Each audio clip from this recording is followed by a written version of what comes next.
Good evening students. जैसा कि आप जानते हैं कि हम नाउन के बारे में पढ़ रहे हैं। प्रीवियस लेक्चर्स में हमने नाउन के बारे में जाना, नाउन के काइंड्स को जाना, में जेंडर को जाना और हम नाउन में केस को पढ़ रहे थे। और सारे केस मैंने सब्जेक्टिव, वोकेटिव और आपको बता दिया था। अब हम अपने नेक्स्ट केस जो पॉजेसिव केस है उसके बारे में ही ब्रीफली जान रहे थे। और लेक्चर जो मैंने दिया था उसमें पॉजेसिव केस क्या है, कैसे हम पोजीशन को शो करते हैं, ये मैंने बता दिया था। अब मैं आपको उसके बारे में ही आगे जो है वो बता रही हूँ और हम देखेंगे कि ये पॉजेसिव केस हमारे एग्जामिनेशन के लिए कैसे इम्पोर्टेंट है और क्या क्या इसमें रूल्स है जो हमें जानना है।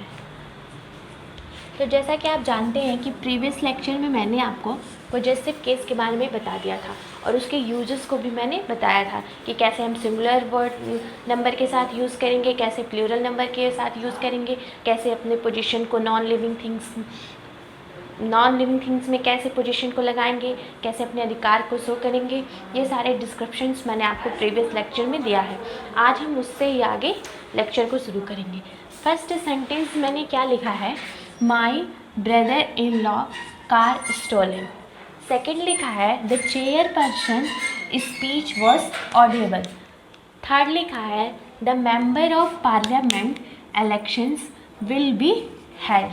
ये 3 सेंटेंस मैंने लिखा है। अब हमें देखना है कि यहाँ पे हम एपोस्ट्रोफी एस और एस का यूज़ कैसे करेंगे। अब आप बताइए, मैं यहाँ पे एपोस्ट्रोफी एस या एस कहाँ लगाऊँ, माई ब्रदर में या लॉज में, द चेयर पर्सनस में लगाएंगे कि स्पीच, द मेंबर्स में लगाएंगे कि ऑफ पार्लियामेंट्स में लगाएंगे। तो ये जब एग्जामिनेशन में इस टाइप के क्वेश्चन आ जाते हैं तो ये थोड़ा कन्फ्यूज़न क्रिएट करते हैं, जिसके लिए हमें रूल्स को जाना बहुत ही कंपलसरी है। तो रूल्स को हम केमिस्ट्री से जानेंगे। अब इंग्लिश में केमिस्ट्री का क्या यूज़ है वो मैं आपको बताती हूँ। केमिस्ट्री में आपने 2 वर्ड्स को सुना होगा, एक मिक्सचर और दूसरा कंपाउंड। मिक्सचर जानते हैं आपकी 2, मिक्सचर क्या है, मिक्सचर ये है जब 2 कंपाउंड को हम बिना किसी रेशियो के, बिना किसी फिक्स रेशियो को मिक्स करते हैं तो उसे मिक्सचर कहते हैं। लेकिन कंपाउंड क्या है, कंपाउंड में हम जब दो सब्सटेंस को किसी फिक्स रेशियो में मिक्स करते हैं, जैसे H2O, इसमें हाइड्रोजन के 2 मॉलिक्यूल्स और ऑक्सीजन के 1 मॉलिक्यूल्स को मिक्स करते हैं तो H2O बनता है। अंडरस्टूड।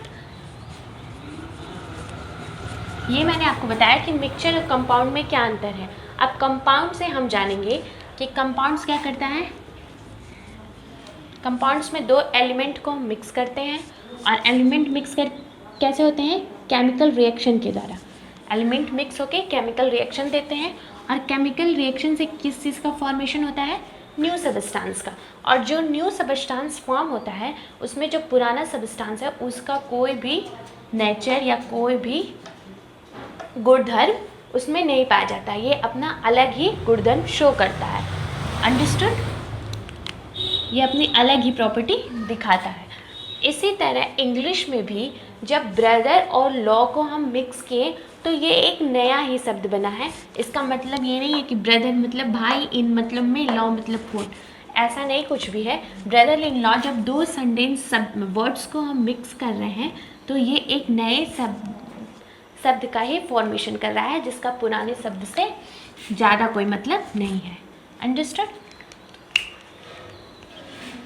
अब ये केमिकल रिएक्शन को हम इरेज करेंगे, सबस्टेंस को इरेज करेंगे, 2 कंपाउंड वर्ड से क्या बनेंगे, न्यू वर्ड का फॉर्मेशन होगा। अंडरस्टूड। अब ये जो नया वर्ड हमें मिला है, दो पुराने शब्दों से जो ये नए वर्ड का फॉर्मेशन हुआ है, इसमें हम अपोस्ट्रोफी एस कहाँ पुट करेंगे। तो इसके लिए जनरल इंग्लिश हमें रूल बताता है कि एपोस्ट्रोफी एस हम कहाँ लगाते हैं, एस या एपोस्ट्रोफी एस या apostrophe is placed as the last element. जो वर्ड लास्ट जो एलिमेंट है, मीन्स जो हमारा लास्ट वर्ड है, उस पर ही हम एपोस्ट्रॉफी एस या एस को पुटअप करेंगे। जैसे मैं यहाँ पे लिखूँगी my brother in law's car stolen. Understood? The chairperson's speech was audible. The member of parliaments elections will be held। Understood? तो जब इस तरह के कंपाउंड वर्ड हमें सेंटेंस में दिखाई देंगे एग्जामिनेशन में, तो हम एपोस्ट्रॉफी एस या एस का यूज़ कहाँ करेंगे? लास्ट एलिमेंट में। जो लास्ट वर्ड होगा उसमें हम एपोस्ट्रॉफी एस या एस को पुटअप करेंगे। अंडरस्टूड? कोई प्रॉब्लम? और आगे पोजीशन, पिछली प्रीवियस क्लासेस में मैंने आपको पोजीशन का जो जनरल रूल है वो बताया है। यहाँ हम जो कुछ स्पेसिफिक रूल्स हैं उसको ही जान रहे हैं। ओके, अब ये हम एक दूसरे तरह का सेंटेंस लिखेंगे। लिखें my friend's wife's dog dead study. Understood? अब एग्जामिनेशन में ये क्वेश्चन आ गया और इसमें हमें क्या करना है, जो सेंटेंस करेक्ट है उसको फाइंड आउट करना है। तो फर्स्ट सेंटेंस मैंने लिखा है dog of my wife's friend dead study. Wife of my dog's friend, did you hear that? No. My wife of dog's friend, dog of my friend's of my. बहुत ही confusing question है ये। अगर यहाँ पे दो वर्ड्स में position है my friend's wife's dog dead study, तो पहले तो फ्रेंड का पोजीशन किस पे दिखा रहा है? वाइफ पे। और वाइफ का पोजीशन किस पे शो हो रहा है? डॉग पे। अब ये फ्रेंड का भी पोजीशन डॉग पे शो हो रहा है, तो डेड कौन हुआ है? माय फ्रेंड या वाइफ या डॉग। इस सेंटेंस को हम करेक्ट स्ट्रक्चर में कैसे राइट करेंगे? ये थोड़ा कंफ्यूजिंग क्वेश्चन है जो अक्सर ही हम एग्जामिनेशन में देखने को मिलता है, तो इसके बारे में हम थोड़ा जानेंगे। जनरल इंग्लिश हमें एक रूल देता है, avoid the use of sequential position. क्या? Avoid the use of sequential position. ये सिक्वेंशियल पोजीशन में यूज़ है जिसमें नाउन, जो फर्स्ट नाउन है जैसे कि माय फ्रेंड, ये क्या हो गया? सेंटेंस में फर्स्ट नाउन हुआ, इसमें भी पोजीशन है। सेकंड जो नाउन है वाइफ, इसमें भी पोजीशन है। और उसके बाद ये जो डॉग है ये तो पॉजिटिव वर्ड है। तो जनरल इंग्लिश हमें क्या बताता है कि avoid the use of sequential position. तो हम क्या करेंगे, इस सेंटेंस को करेक्ट करने के लिए पहले हम क्या राइट करेंगे? पोजीशन। जिस वर्ड पे पोजीशन शो हो रहा है पहले हम उस वर्ड को राइट करेंगे, उसके बाद क्या लगाएंगे? ऑफ। उसके बाद हम क्या राइट करेंगे? ऑफ। और उसके बाद नाउन जो फर्स्ट है, जो हमारा फर्स्ट नाउन है उसमें एपोस्ट्रॉफी एस ऐड करेंगे और सेकंड नाउन को एज सेव राइट कर देंगे। अंडरस्टूड? तो इस क्वेश्चन को अगर मुझे राइट करना है तो मैं क्या लिखूंगी? डॉग, क्योंकि पोजीशन किस पे है? डॉग पे है, तो लिखेंगे डॉग ऑफ, फर्स्ट नाउन क्या है? My friend, dog of my friend, friends wife dead study. ये क्या हुआ? करेक्ट आंसर हुआ। अंडरस्टूड? हम क्या लिखेंगे? Dog of my friends wife dead study. ऐसे ही मैं आपको एक और सेंटेंस की हेल्प से समझाना चाहूँगी। मैंने यहाँ लिखा है कि तरीम्स नेबर्स हाउस वॉज बर्न। अब हम यहाँ पे भी तरीम्स भी पोजीशन शो कर रहा है, किस पे? नेबर पे। नेबर किसका है? तरीम का है। और नेबर हाउस बर्न हुआ है, नेबर्स हाउस वॉज बर्न। तो पॉजिटिव वर्ड कौन सा है? हाउस। तो हम क्या राइट करेंगे? जैसा कि मैंने आपको रूल बताया, पहले हम क्या राइट करेंगे? पोजीशन। तो मैं क्या राइट करूँगी? हाउस। उसके बाद हमें ऑफ राइट करना है, ऑफ।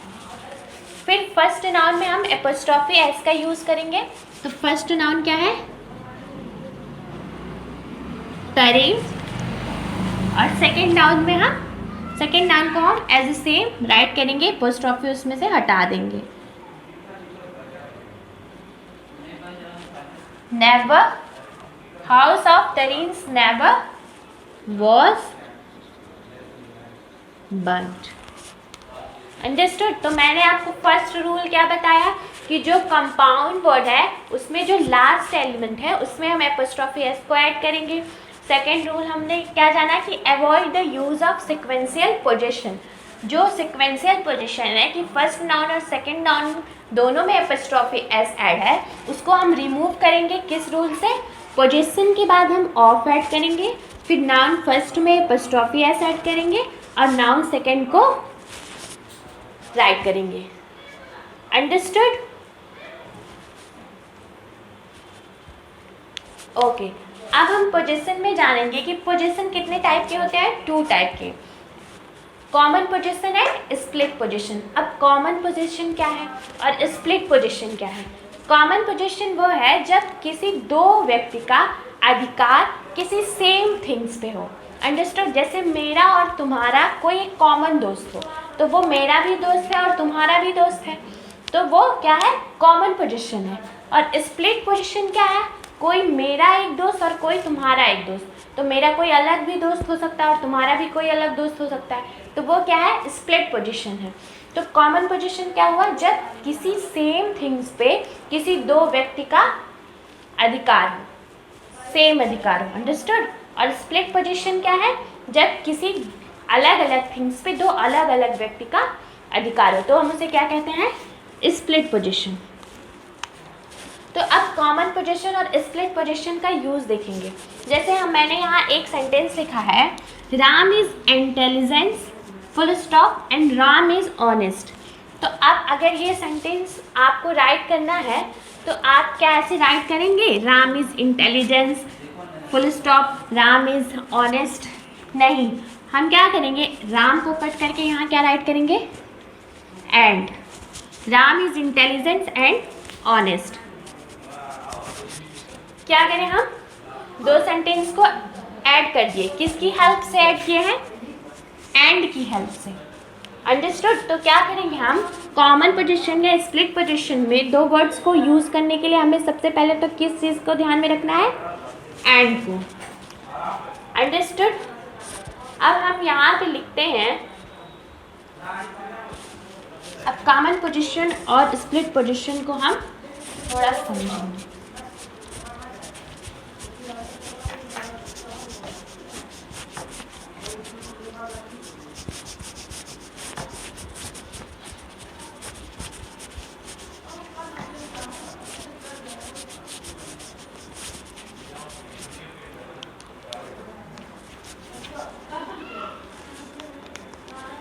जैसे मैंने यहाँ लिखा राम एंड श्याम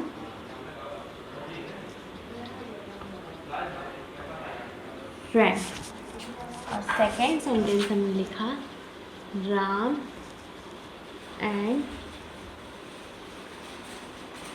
श्याम फ्रेंड। यहाँ पे मैंने 2 सेंटेंस लिखा, Ram and Shyam's friend and Ram's and Shyam's friend.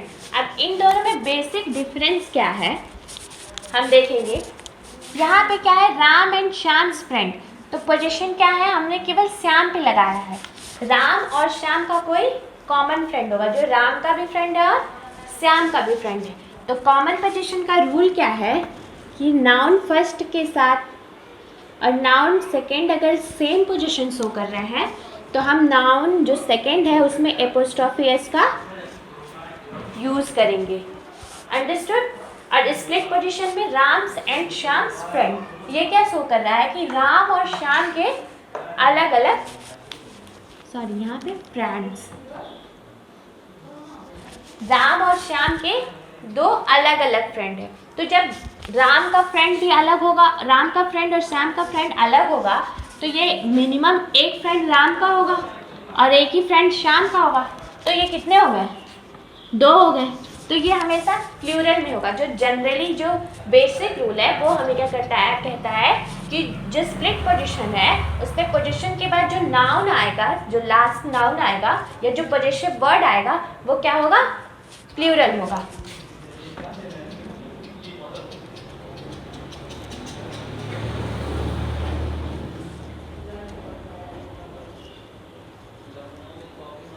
या हम लिखते हैं सीधे प्लूरल। अंडरस्टूड? अब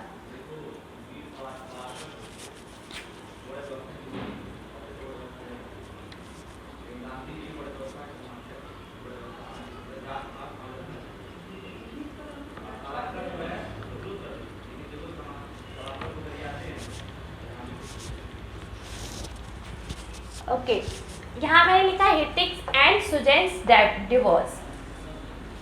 तो क्या ये करेक्ट है? नहीं, ये इनकरेक्ट है। क्यों इनकरेक्ट है? क्योंकि ये तो कॉमन वर्ड है, ये तो कॉमन है ना। ऋतिक और सुजैन दोनों का डिवोर्स तो अलग अलग तो है नहीं, तो हम क्या लिखेंगे, Hrithik and Sussanne divorce. Second example हम देखेंगे।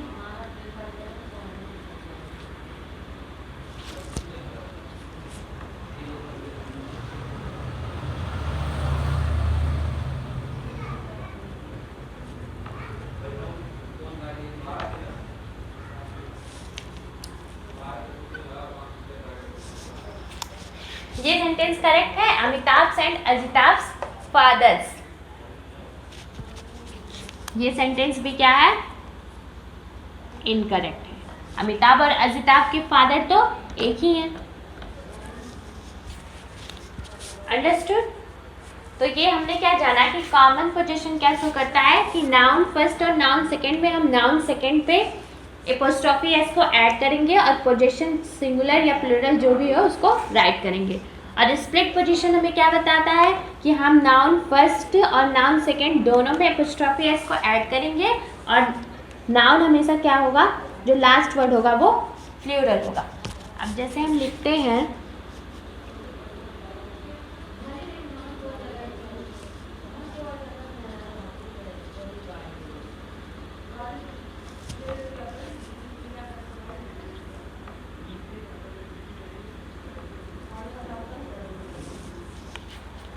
अब यहाँ पे रानी एंड रोशनीज लाइफ। अब लाइफ तो सबकी अलग अलग ही होती है, तो ये अलग अलग पोजीशन ही शो कर रहा है, तो लाइफ का हम प्लूरल राइट करेंगे। तो लाइफ का तो कोई प्लूरल वर्ड होता नहीं है। अंडरस्टूड? तो ये सेंटेंस क्या है, करेक्ट है। जो गलती होती है हमसे वो यहीं पे होती है। जब हम देखते हैं कि अलग अलग पोस्ट्रॉफी एस है तो जो लास्ट वर्ड है, वो जो पॉजिटिव वर्ड है वो तो हमेशा प्लूरल में होगा। तो जो अनकाउंटेबल, लाइफ अनकाउंटेबल नाउन है, नाउन और अनकाउंटेबल और काउंटेबल नाउन मैंने आपको बताया है। तो अनकाउंटेबल नाउन का कभी भी प्लूरल फॉर्मेशन नहीं होता। जैसे हमने लिखा इंडिया एंड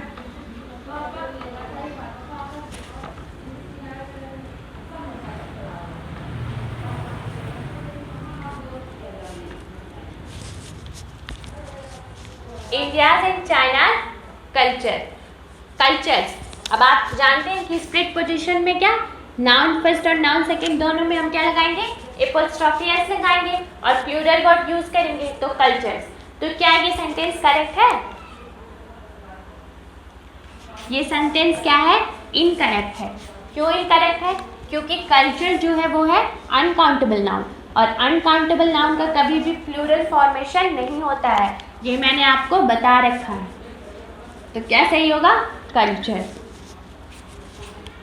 तो जो एक्सेप्शन है उसको भी हमें ध्यान देना है, इसीलिए मैंने अनकाउंटेबल नाउन काउंटेबल नाउन आपको इतना ब्रीफली बताया है, क्योंकि एग्जामिनेशन में यही छोटे छोटे जो सेंटेंस रीअरेंजमेंट होते हैं और करेक्शन होता है उसमें ये जो हमारी गलती होती है वो होती है। अंडरस्टूड? तो मैंने आपको क्या बताया कि पोजीशन कितनी है, कॉमन पोजीशन और स्प्लिट पोजीशन।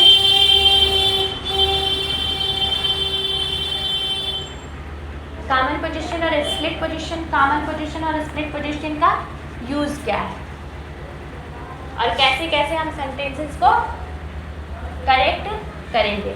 अंडरस्टूड। और एक और चीज़ मैं आपको बताना चाहती हूँ कि हमने यहाँ लिखा ब्लैक एंड वाइट बॉल्स और एक मैंने लिखा ब्लैक एंड वाइट बॉल्स।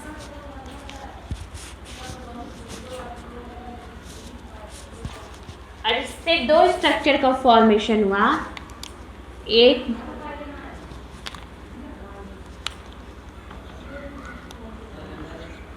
ये स्ट्रक्चर है और एक क्या है,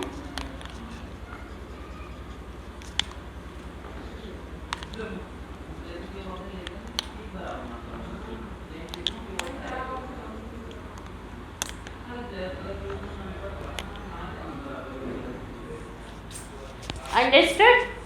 तो यहाँ पे मैंने क्या बताया कि दो सेंटेंस से दो स्ट्रक्चर का फॉर्मेशन हो रहा है, ब्लैक एंड वाइट बॉल्स और black and white balls.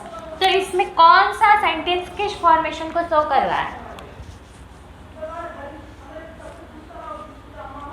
Black and white balls ये इस फॉर्मेशन को शो कर रहा है।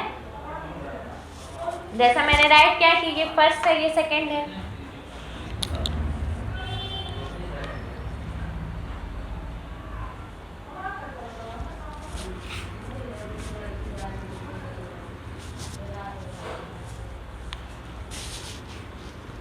ब्लैक एंड वाइट इस फॉर्मेशन को शो कर रहा है और ब्लैक एंड वाइट बॉल्स इस फॉर्मेशन को शो कर रहा है।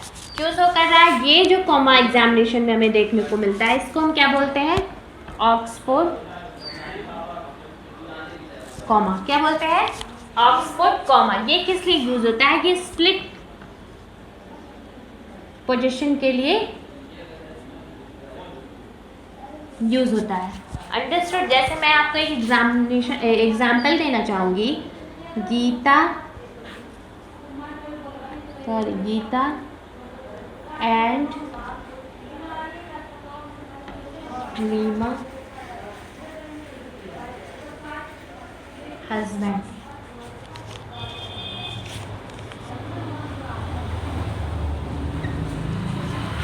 तो गीताज एंड रीमाज हस्बैंड। तो आप क्या समझ रहे हैं कि गीता और रीमा के क्या दो हस्बैंड है, अलग अलग।